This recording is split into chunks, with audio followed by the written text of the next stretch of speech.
मरहबा collection mall, readymade कपड़ों का भरपूर खजाना, jeans pant, T shirt, cargo pant, Knight pant, बच्चे और बच्चियों के लिए अच्छे खूबसूरत और उम्दा ड्रेस। पता याद रखें, जमुर हाई स्कूल मेन रोड, जैतून हजीन मस्जिद के पास।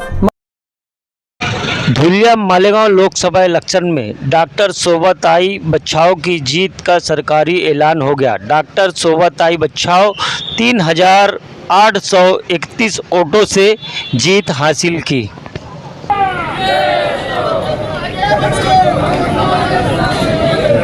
मिल गया।